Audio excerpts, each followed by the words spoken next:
Estamos agora connosco no noso set de entrevistas da Escola de Imaxe Son aquí no FP Innova 2017 a Enrique Pazo López, que é director do CIFP Ferrolterra, que é un centro integrado de formación profesional que ven aquí con nada menos que 5 proxectos de innovación, que se di pronto pero non se fai tan rápido, verdade? E 3 deles creo que aparte premiados pola Consellería. Contanos un pouco o panorama, fábanos un resumo destes proxectos de innovación que podemos ver aquí nesta mostra. Sí, a verdade é que o noso centro sempre foi un centro moi interactivo, tanto ca industria, a comarca, colaborador con outros centros da zona, e cando saliron estes de premios de Innova, ao principio a nivel nacional, xa había proxectos tamén e premios, sempre participamos con a Universidade de Valencia, sempre foi o noso espírito. E os premios Innova o primeiro ano, un grupo de profesores, a verdad, moi activo, aparte de dar as súas clases, sempre está innovando, sempre está facendo cousas, pero eran cousas que se facían, que quedaban na aula e que non tiñan, digamos, unha relevancia nin na comarca nin en Galicia. Entonces, o ano pasado convencinos para que esos proxectos que moitos estaban a facer, pois darlles eso, unha publicidade, unha salida ao que facían, e presentámonos a Innova.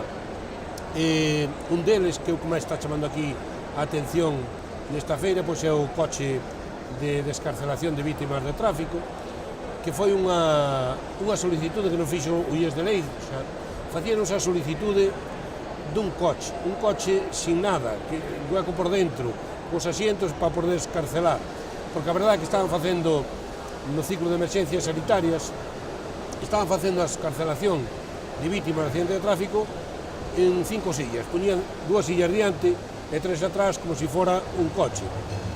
Entonces, ao mesmo tempo que foron xurdindo ideas, Javier Iglesias, un profesor do centro que foi o coordinador do proxecto, dixo: e por que non lles facemos algo que volque, que quede na posición que queiran para que poidan escarcelalo? Era algo bastante costoso.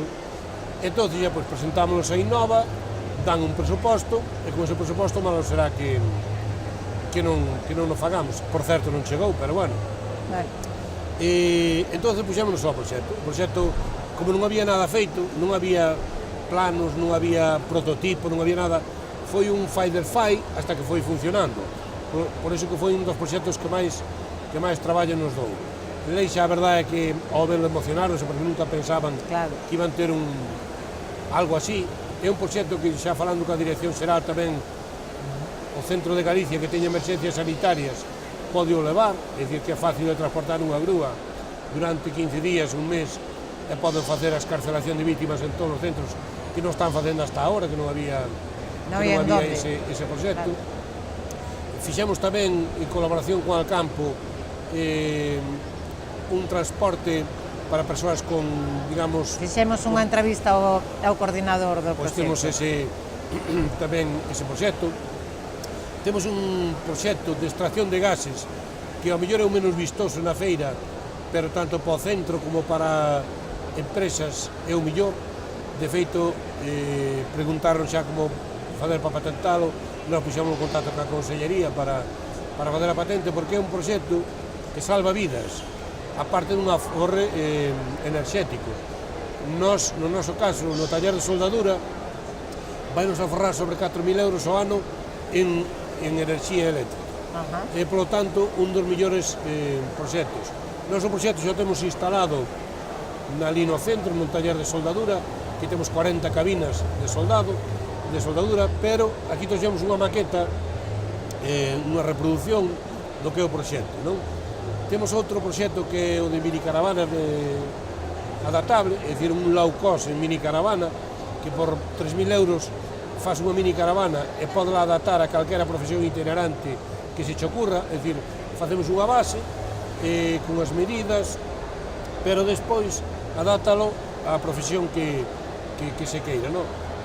Queremos... Eso viríanos ben a nós para ter unha unidade móvil ben... Sin problema ningún. Isto hai que facer aí Sin problema ningún, que nos podemos asociar noutro proxecto, sin problema. Para o curso que ven, dicir a Xulio, o director, Verdad?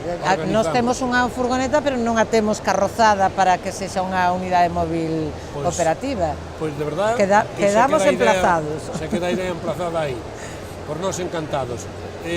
Queremos, ademais, que un grupo de alumnos, vamos a facer unha selección entre os que mellor, digamos, fagan equipo, fagan grupo, que poidan crear unha mini empresa e poder vendela. Iso está subvencionado por Alcoa, no proxecto de mini empresas, e temos outro proxecto tamén que é a dotación robótica total dun edificio, que con Siemens, foi un proxecto aprobado por Siemens e subvencionado tamén por Siemens, entonces tamén pediron que o trouxéramos para a feira, por iso, xa digo, temos 5 proxectos en total aquí na feira esta. É importante porque, como che dicía antes, o proxecto non queda nunha aula donde o ven os alumnos e moitas veces nin todos os alumnos do centro, claro. E non se valora. É importante porque os alumnos viñeron a traballar tardes sin ter clase, porque era para funcionar no centro, era para vir a unha feira, estaban ilusionados. É importante porque agora veno aquí, están eles, son os encargados de explicar os proxectos, de dicir como o fixeron. Entón, a verdade é que motiva moito. É importante económicamente. Nós, nos 5 proxectos, temos máis de 60.000 euros de dotación a parte, o que se están beneficiando os ciclos, é dicir que traballan en algo real, algo que les entra no currículo, e ao mesmo tempo pues, teñen un aporte económico distinto.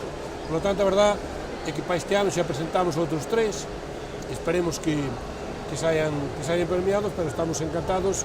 De 89 profesores, hai 22 implicados, que xa é un número para ser o primeiro ano moi importante, e esperemos continuar e que aumente para o curso que ven. Por lo que estivemos falando con este profesor que nos visitou do vosso centro, que nos falaba do carriño automatizado, hai un esforzo moi importante tamén de coordinación interna, non? De un traballo potente de coordinar xente moitos ciclos, moitos con necesidades distintas moitas veces, con horarios distintos, e nos falaba precisamente un pouco na mesma liña que era a motivación de estar traballando nun proxecto real a que permitía que isto saíra adiante. Totalmente. Nos, das 7 familias profesionales que temos no centro, 6 están nos proxectos, é dicir, hai unha de servizos que este ano non entrou, po ano contamos que entre, que é o de educación infantil, pois co mellor o noso centro, xa desde a súa historia, foi un centro sempre, digamos, masculino, cousa hoxe en día non é, porque temos alumnas en casi todos os ciclos, uns máis que outros, por exemplo, educación infantil son todas alumnas, menos algún alumno. Diseño de fabricación mecánica, a maioría son alumnas, pero temos alumnas en automoción, temos alumnas na familia de electrónica, en enerxía auga, o sea, hoxe en día non son como antigamente que eran ciclos de homes e ciclos de mulleres. A verdad é que a igualdad no noso centro estáse a levar a cabo, penso que en todos os ciclos de Galicia. Pero decía que ese ciclo, a verdade, que non houve, digamos, unha integración en ningún proxecto este ano, espero que po ano que ven sí, pero o resto das familias, enerxía auga, carpintería, automoción, fabricación mecánica, electricidade electrónica, todos teñen o seu aporte de ideas, de traballo nestes ciclos. E a relación dos departamentos, como decías, é total. Non só se relacionan os alumnos, se relacionan os profesores, e non é só vernos na sala de profesores, senón que falas dunhas inquietudes, falas duns proxectos. E se enriquecen uns campos de outros, porque o que te aportan de outra familia, de repente, é unha luz completamente nova do que... É a suma, porque temos profesores, a verdad, que son moi innovadores, e temos outros que son moi traballadores, pero ao mellor pois non teñen esas ideas, e iso únese e sale todo isto, sale todos estes proxectos, e o éxito neste caso, porque xa digo, é un orgullo para o centro pois ter 3 proxectos, que somos o centro que máis proxectos foron premiados este ano, e para seguir traballando e seguir innovando, que en parte o que queremos. O objetivo. Bueno, a mensaxe quedou clarísima, a min xa me están dando ganas de sumarme a algún proxecto de innovación, porque a verdade é que resulta moi moi apetecible, e está claro, estamos lo vendo aquí, que ten unha rendabilidade en todos os aspectos como ben explicadas. Así que moitísimas grazas por compartir esta experiencia con nós, que creo que servirá de motivación para moitos centros e para moitos docentes e para moitos alumnos tamén, que ven pois un ensino máis atractivo, non? Educación por proxectos. A mí gustame iso, é dicir, que haxa un proxecto viable, algo que ao mesmo tempo que aprendes unha profesión, que se saque produto ao que estás facendo e ao que estás invertindo. E que podes ir un pouco máis longe se cadra o que irías na práctica profesional real, porque na práctica profesional real non podes correr riscos, que mellor aquí sí que te podes permitir, non? E que ademais os medios son os que son. E antigamente, por exemplo, en soldadura faz unha maqueta, soldas e desoldas para fazer. Estás, digamos, un material que estás perdendo. Neste caso, estás soldando algo que vai estar funcionando durante moitos anos e sacándolle proveito no noso centro ou noutros centros. Iso é a nosa idea, a nosa ilusión. Pois, e queda recolleito o guante de colaborar po ano que ven nun proxecto. O falamos. Moitísimas grazas pola visita. Escola de Imaxe tamén polo traballo que estades a realizar aquí nesto, en todos os eventos, desde Skills, eu atópome con vos. Sempre que nos invitan a máis ou menos, con vos en todos os eventos creo que tamén. dicimos sempre que sí, tamén nos apuntamos a bombardeo. Moitas gracias. Grazas a vos.